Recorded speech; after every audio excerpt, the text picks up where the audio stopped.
भगवान के चरणों के दर्शन पाऊंगा।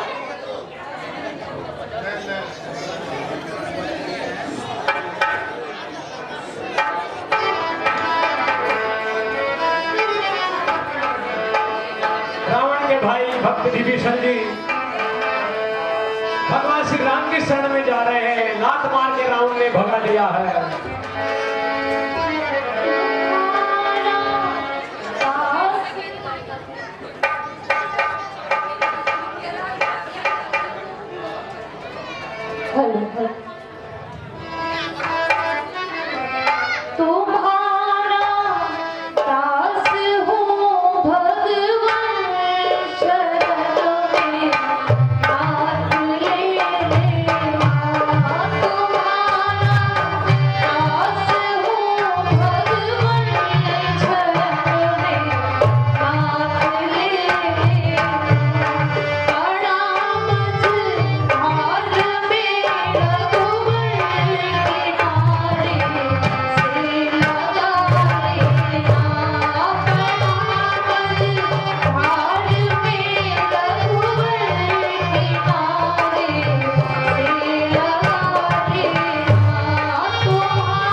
साफ साफ।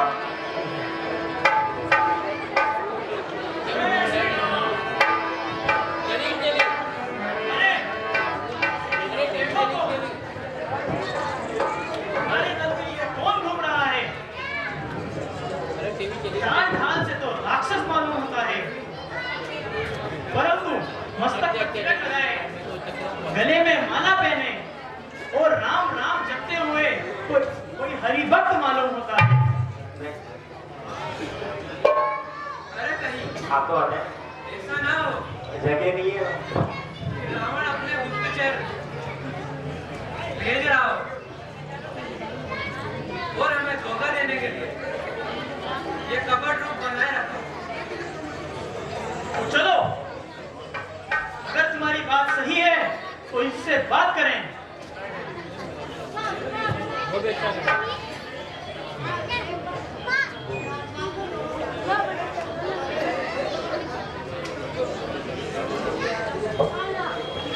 अरे भाई, तुम कौन हो जो रामागढ़ में यूं निडर होकर घूम रहे हो? जय रघुकुल भूषण श्री राम की जय। भाई, तुम लोग बड़े भाग्यशाली हो जो भगवान की सेवा में जीवन बिता रहे हो। अरे चिकनी चुपड़ी बातें ना करें। पहले अपना हालचाल सच बता। भाई, मैं रावण का छोटा भाई विभीषण जन्म से राक्षस हूं। देख लो, मैंने कहा था ये अवश्य कोई राक्षस है और हमारा भेद लेने आया है। तो तुम क्या देखते हो? इसे जल्दी से बांध लो और महाराज के पास ले चलो।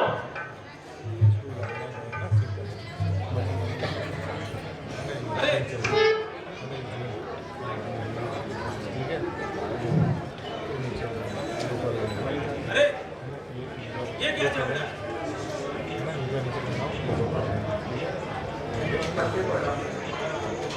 अरे ये क्या झगड़ा है? क्यों इतना उत्पात मचा रखा है? महाराज, ये गुप्तचर पकड़ा है जो लंका से हमारा भेद जानने आया है। नहीं, नहीं महाराज, मैं रावण का भाई अवश्य हूं, किंतु भेद लेने नहीं, भगवान की शरण लेने आया। भगवान से तुम्हारी भेंट कदापि नहीं हो सकती। हम शत्रु के किसी आदमी को अपना विश्वास पात्र नहीं बना सकते। तो कृपा कर प्रभु को ये समाचार सुना दीजिए।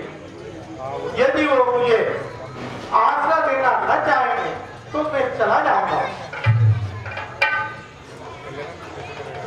अच्छा, तुम यही ठहरो, मैं भी आता हूं। जैसी आज्ञा।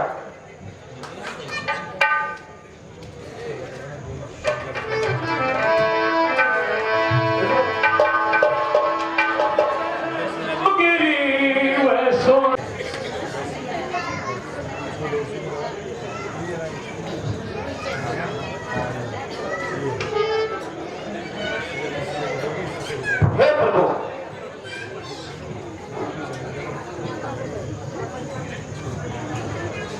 रावण का छोटा भाई विभीषण आपसे मिलना चाहता है। तो इस विषय में तुम्हारी क्या राय है?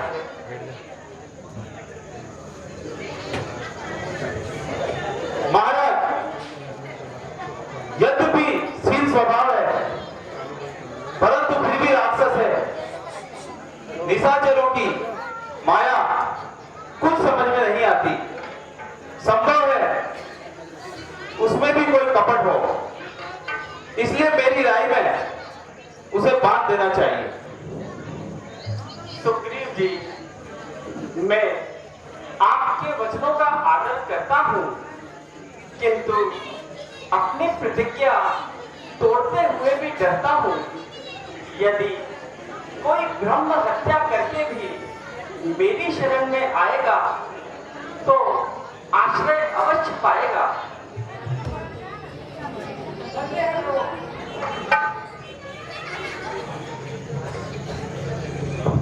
आपकी प्रतिज्ञा धन्य है। मित्र हो या शत्रु, इसकी कुछ पहचान नहीं। जो शरण आया उसको ही शरण दे दी।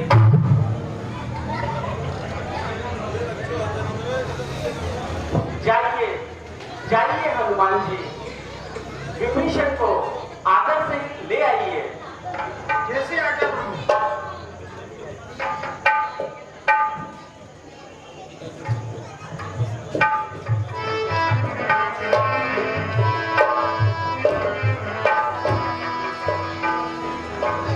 महाराज, क्या रावण का भाई निष्कपट हो सकता है?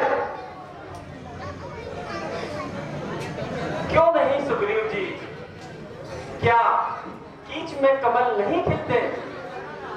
क्या सीप में मोती नहीं निकलते? क्या कांटों में फूल नहीं खिलते? जब हिरण्याक्ष के घर में प्रहलाद हो सकता है तो फिर पुलिस मुनि के वंश में विभीषण का पैदा होना क्या आश्चर्य। धन्य महाराज, मेरा सारा भ्रम दूर हो गया, मन का संदेह चूर हो गया।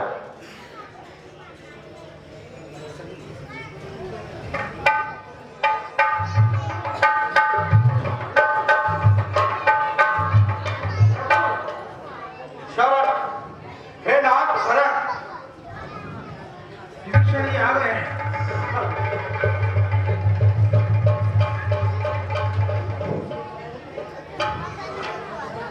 भक्त शिरोमणि विभीषण, तुम इतने क्यों घबरा रहे हो? कुछ न पूछो भगवान, मैंने निशाचर कुल में जन्म लिया है, रावण का भाई हूं। किंतु आप सुख दुख को दूर करने वाले, शरणागत की रक्षा करने वाले हो। आपकी प्रतिज्ञा, आपका सुयश सुनकर मैं आपकी शरण में आया। मेरा उद्धार कीजिए और मुझे अपनी सेवा में लीजिए।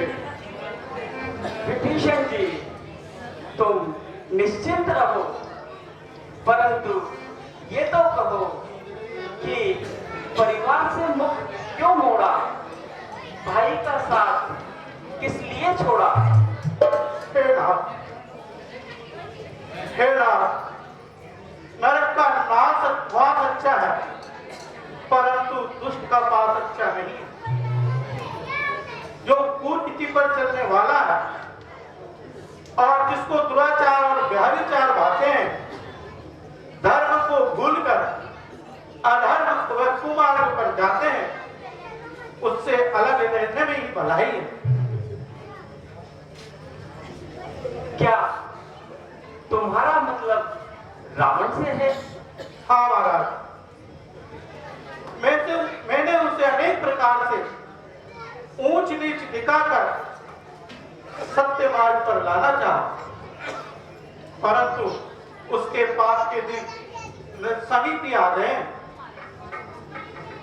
ठीक कहते हो विभीषण, तुमने लोभ, मोह और अभिमान आदि सभी विकारों को त्याग दिया है। तुम्हें किसका भय है? ठीक है ना, जिस पर आपकी कृपा हो जाए उसको त्रिलोक में डराने वाला कौन हो सकता है? विभीषण, जब तुम माता पिता, भाई बहन, स्त्री पुत्र और घर बार का त्याग करके हमारी शरण में आए हो तो तुम्हें किस बात का भय? अब तुम्हें कोई संकट न सताएगा।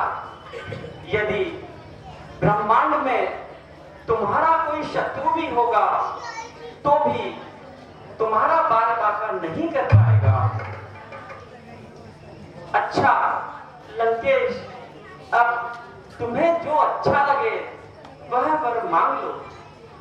क्या कहते हो आप? लंकेश कहकर मुझे लज्जित करते हो? लज्जित नहीं, हम लज्जित नहीं, हम ठीक कहते हैं। आज से हम तुम्हें लंका का राजा बनाते हैं। नहीं महाराज, आपके चरणों की भक्ति को छोड़कर मुझे किसी चीज की इच्छा नहीं है।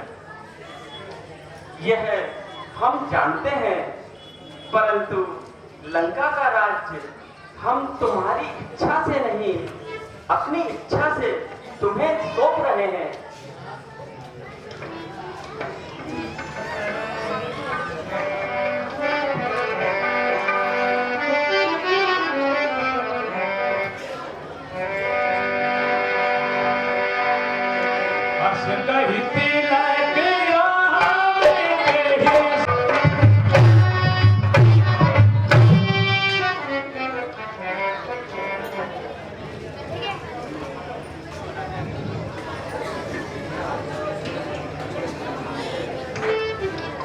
धन्य हो महाराज। जो संपदा महादेव जी ने रावण को 10 चीज काट काट कर दी थी, वे आपने विभीषण को केवल शरण में आने पर दे दी। हनुमान जी, भक्त को हम क्या दे सकते हैं? भक्त के ऋण से तो हम कभी ऋणी नहीं हो सकते।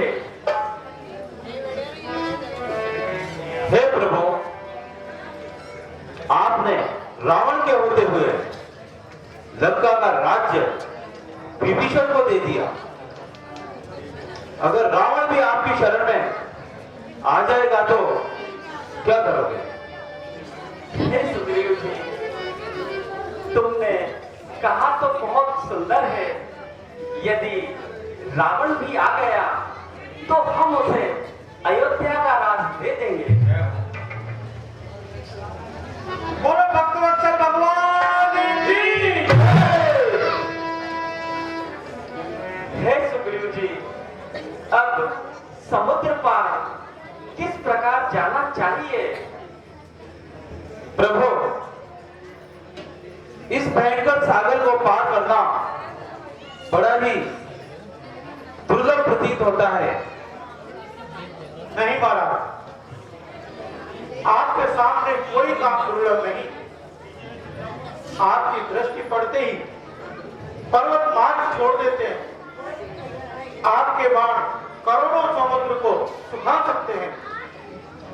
फिर भी नीति में ऐसे कहा है, पहले नम्रता से काम लेना चाहिए। हाँ ठीक है, पहले स्तुति करके समुद्र देव से मार्ग छोड़ने की प्रार्थना करना चाहिए।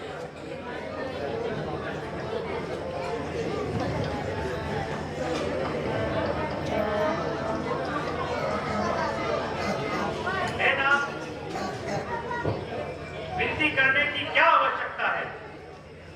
समुद्र का शोषण कीजिए। हे भैया, ऐसा ही करेंगे, जरा धीरज धारण करो।